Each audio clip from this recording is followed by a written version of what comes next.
అటు తమిళనాడులోనూ ఆందోళనలు జరుగుతున్నాయి. కర్ణాటకలో తమ రాష్ట్ర వాహనాలపై దాళ్లను నిరసిస్తూ నిరసనలు చేపట్టారు.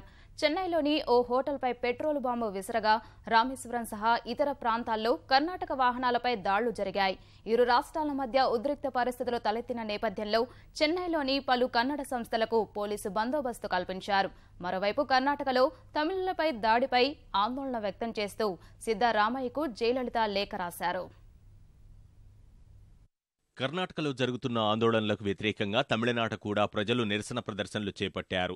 ఒక తమిళ యువకుడిపై బెంగళూరులో కొందరు తీవ్రంగా దాడి చేయడం తమిళనాట ఉద్రిక్తతలకు కారణమైంది. చెన్నైలో కర్ణాటక సంస్థకు చెందిన హోటల్పై దాడి చేసిన ఆందోళనకారులు అద్దాలను పగలగొట్టి పెట్రోల్ బాంబు విసిరారు. కర్ణాటకలో తమిళులపై దాడులు చేస్తే ప్రతీకార చర్యలు తప్పవని హెచ్చరిస్తూ కరపత్రాలు జారవిడిచారు.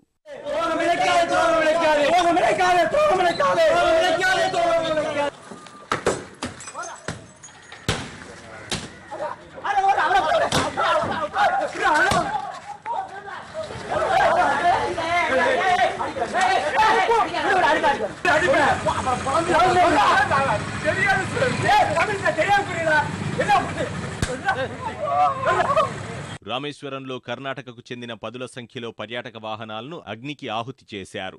చెన్నై అన్నానగర్లో కర్ణాటక బ్యాంక్ శాఖపై నిరసనకారులు రాళ్లు రువ్వారు. చెన్నైలోని కన్నడ సంస్థలు, హోటళ్లు, బ్యాంక్ ఆఫ్ కర్ణాటకకు పోలీసుల బందోబస్తు ఏర్పాటు చేశారు. కర్ణాటకలో తమిళనాడు వాహనాలపై దాడులు చేస్తున్నందున అక్కడికి వెళ్లే అన్ని బస్సు సర్వీసులను ఉద్రిక్త పరిస్థితులు తగ్గేంత వరకు తమిళనాడు రాష్ట్ర ప్రభుత్వం రద్దు చేసింది. అదేవిధంగా తమిళనాడు రిజిస్ట్రేషన్ ఉన్న అన్ని లారీ సర్వీసులను కర్ణాటకకు వెళ్లకుండా నిలిపివేస్తున్నట్లు తమిళనాడు లారీ యాజమాన్య సంఘాలు తెలిపాయి. తమిళ ఆస్తులు, వాహనాలపై కన్నడిగుల దాడిపై తీవ్ర ఆందోళన వ్యక్తం చేసిన జయలలిత ఆ రాష్ట్ర ముఖ్యమంత్రికి లేఖ రాశారు.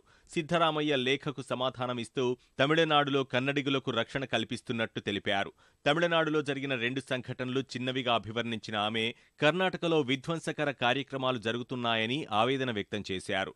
అక్కడ 40 తమిళనాడు బస్సులు, 45 లారీలను తగలబెట్టారని ఆందోళన వ్యక్తం చేశారు. తక్షణం కర్ణాటకలో తమిళులకు, వారి ఆస్తులకు రక్షణ కల్పించాలని సిద్ధరామయ్యకు రాసిన లేఖలో జయలలిత పేర్కొన్నారు.